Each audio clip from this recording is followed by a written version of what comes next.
लोकसभा चुनाव 2024 के महासमर के पहले चरण का मतदान खत्म होने के साथ ही अब राजनीतिक दल दूसरे चरण में एक दूसरे के दो हाथ करने के लिए मैदान में उतर चुके हैं। 7 चरणों में होने वाले इस चुनाव में अजब गजब रंग देख रहे हैं। क्या है ये अजब गजब रंग, आइए जानने की कोशिश करते हैं। नमस्कार, मेरा नाम है ईशा भंडारी और आप देख रहे हैं रिपब्लिक भारत का डिजिटल प्लेटफॉर्म। तो ये जो अजब गजब रंग दिख रहे हैं वो खास तौर से महाराष्ट्र में दिख रहे हैं, जहां सत्तारूढ़ गठबंधन और विपक्ष दोनों में ही कभी सीट बंटवारे को लेकर खींचतान दिखी तो कभी दल बदल करने वाले नेताओं ने पाला बदल कर राजनीतिक दलों का गणित बदल दिया।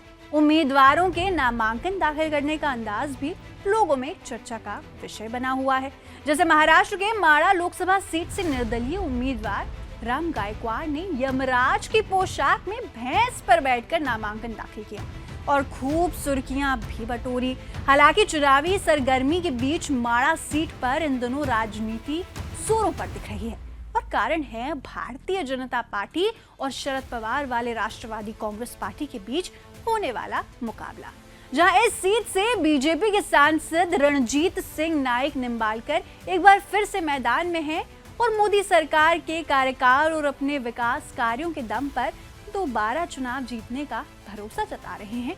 वहीं दूसरी ओर धैर्यशील मोहिते पाटिल इस सीट पर शरद पवार की पार्टी से पार्ट हो रहे हैं।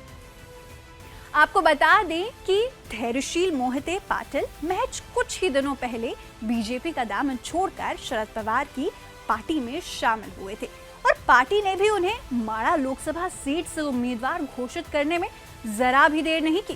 लेकिन उनको उम्मीदवार घोषित किए जाने के साथ ही पार्टी के लिए नया बखेड़ा शुरू हो गया है।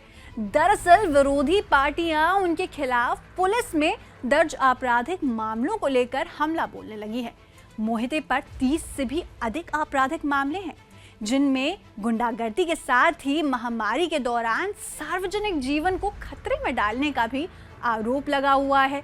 धैर्यशील मोहिते पाटिल की आपराधिक छवि को लेकर एक के बाद एक सवाल खड़े किए जा रहे हैं।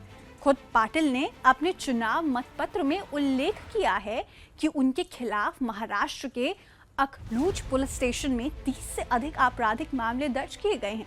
इस खुलासे के बाद से ही उनके खिलाफ राजनीतिक दल हमलावर हो गए हैं।